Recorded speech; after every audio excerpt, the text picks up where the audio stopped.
Channel Sports Central will be over our next team prediction of this offseason, and it's going to be for the Auburn Tigers, a team that was 6-5 overall in the 2020 season. Overall, not a terrible season for Auburn. This team was one of the more middle-of-the-pack teams in the SEC in 2020, but there's a ton of promise on this Auburn team heading into 2021, and why that is what we're going over here today.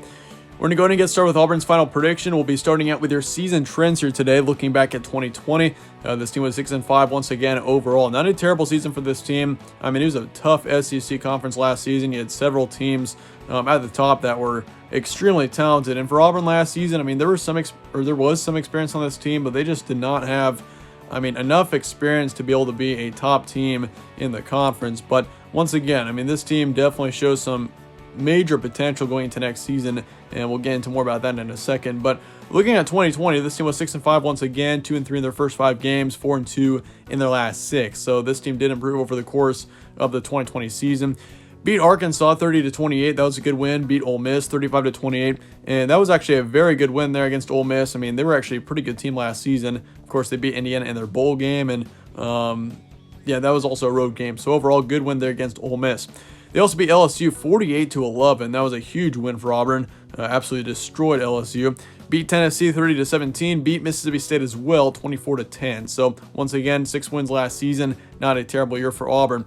Looking forward to 2021, of course, here's your roster preview going into next season. You got Bo Nix, of course, coming back. This is going to be his 3rd season with Auburn.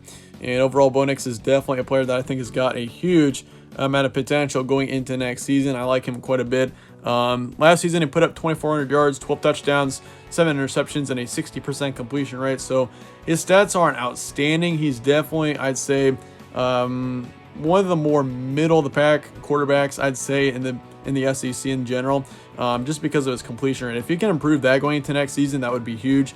Like, honestly, a good completion rate would be somewhere around 62 to 65 at least. If you can get higher than that, you're an outstanding quarterback. And Bo Nix is kind of on the barrier of that. He's knocking on the door of being a top quarterback in the conference. But for now, Bo Nix, he's definitely got to improve his interception rate as well. He needs to lower that going into next season.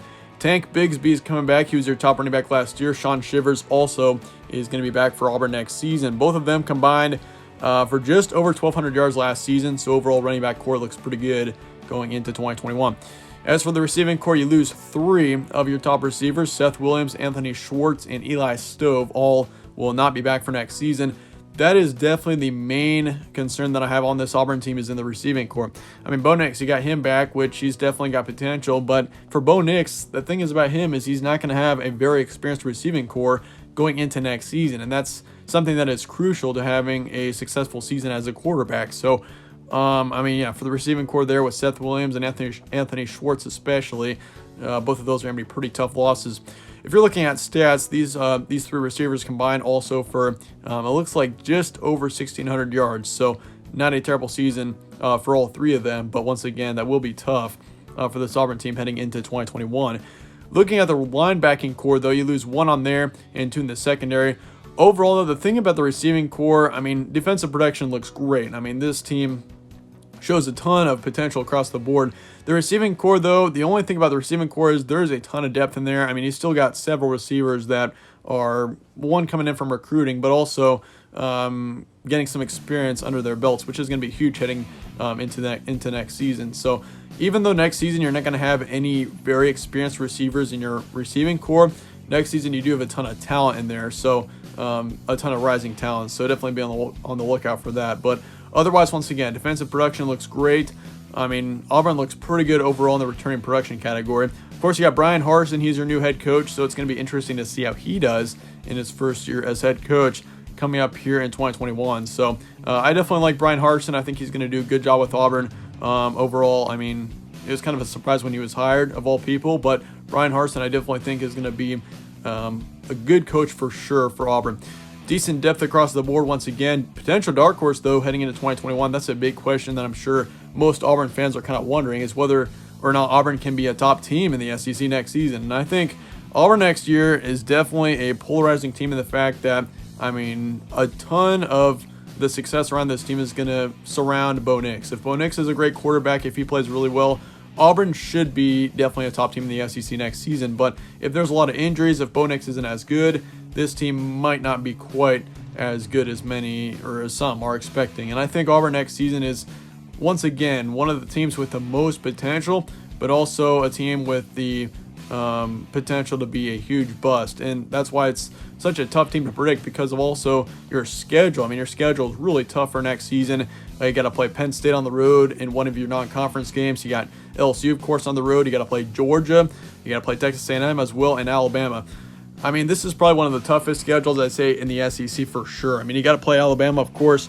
That game's at home at least, but you got to play Texas A&M on the road. You got to play LSU on the road and Penn State, which Penn State, I can guarantee you, will not be an easy team next season. So that is my main concern for Auburn, is just, I mean, your schedule's brutal for next season. I mean, the first two games are probably some of the easiest games you've played in years. But, of course, after that, you got Penn State, of course. Akron, Alabama State, once again, easy wins. I mean, not much to talk about there. Penn State, though, I went back and forth on that game several times. Penn State, I just think going into next season is going to be very much improved. I think 2020 was just a fluke for them. They should be right back to being an outstanding team next season. Sean Clifford and all. I like Penn State quite a bit next year. So Auburn, I will say, that will be a loss against Penn State. But it's going to be mighty close. I mean, that could easily go either way. Georgia State, that'll be a win. So you're going to be 3-1 heading into October. Not a terrible record at all. I mean, if you're 4-0 heading into October, that's definitely a great position to be in, because, I mean, once again, your SEC schedule is probably one of the toughest in the SEC. Looking at LSU there, that's going to be a close one. I mean, that's probably going to be one of the best games of the season in the SEC there between Auburn and LSU. I'm going to give Auburn the win there. I think they do beat LSU on the road. However, the next week against Georgia, I don't see that being a win. I mean, once again, these are really tough to predict, because I feel like Auburn next season is going to take 3 to 4 losses, but the thing is where the losses are going to be. I mean, we could easily see Auburn beat LSU and lose to Georgia, but we could also see Auburn beat Georgia and lose to LSU. I mean, a lot of these games are pretty hard to predict. But Georgia, I will say, I mean, Georgia next season is going to be an outstanding team. Do not sleep on that team. JT Daniels and all, they're definitely going to be a college football playoff contender. Arkansas is going to be a close one, but that'll be a win. Ole Miss will be a win as well. So you're 6-2 heading into November. Pretty good position, I would say. If you're 6-2, if you got 6 wins heading into your November, you should be set for a pretty good finish to the season. But once again, you do have to play 2 pretty tough opponents in your November. You got Texas A&M on the road. That will be a close one too. I could easily see Auburn winning that one, but it's going to be on the road in College Station. Tough place to play. I'm going to give Texas A&M the win. Mississippi State, South Carolina, both will be easy wins. South Carolina maybe be on the road. Could be potentially a close one, maybe sneaky, or they could be a little bit sneaky there, but I do expect wins from both of those in both of those games for Auburn. Alabama, then the Iron Bowl. I mean, that has always been an insane rivalry matchup. We've seen some of the craziest games ever in this rivalry, but I think Alabama wins it this year.